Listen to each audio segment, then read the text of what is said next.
Commune d'Aliama, Mariam Touré, non-voyante, est femme au foyer et mère de 3 garçonnets. Comme chaque jour, à partir des 10 h du matin, elle prépare le déjeuner de la famille.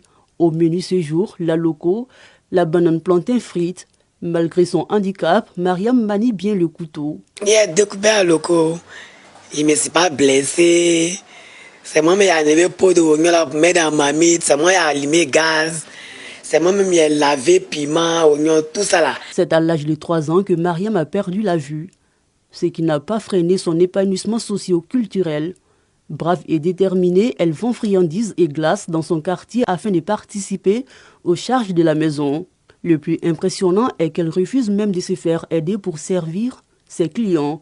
Elle parvient à faire la distinction entre les pièces d'argent, les billets et les différentes marchandises étalées sur son étal. C'est pas moi qui ai placé le bagage là aujourd'hui là.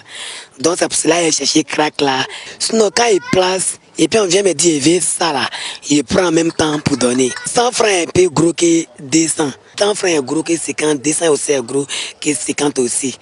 25 aussi est gros que 50. À ses côtés, son époux Mohamed Koné, qui est lui aussi non-voyant. Tout comme sa dulcinée, il a perdu la vue à bas âge. J'ai perdu la vue à l'âge de 6 ans, en classe de CP2, à la suite à une rougeole maltraitée. Bon, ce qui n'est pas le cas de madame. Malgré les coups de la vie, Mohamed n'a pas baissé les bras. Il a lutté pour se faire une place au soleil. Aujourd'hui, il est fonctionnaire au ministère de l'Emploi et de la Protection sociale. Il arrivait souvent qu'on n'arrivait même pas à joindre les deux bouts, mais avec la grâce de Dieu, on n'a pas succombé à la tentation, c'est-à-dire la mendicité. Jusqu'à ce qu'aujourd'hui, j'ai quelque chose à faire. Je suis assistant administratif. À ses temps libres, il dispense des cours à des élèves non-voyants.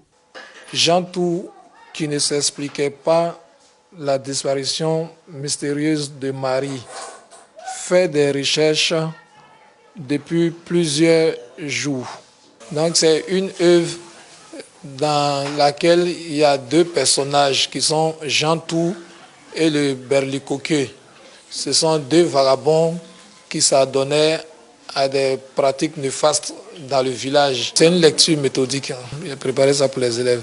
Les enfants du couple, eux, n'ont pas été touchés par cette maladie. Quand je les emmène voir l'ophtalmo, jusqu'à preuve du contraire, tous les examens effectués au niveau de leur vue sont normaux.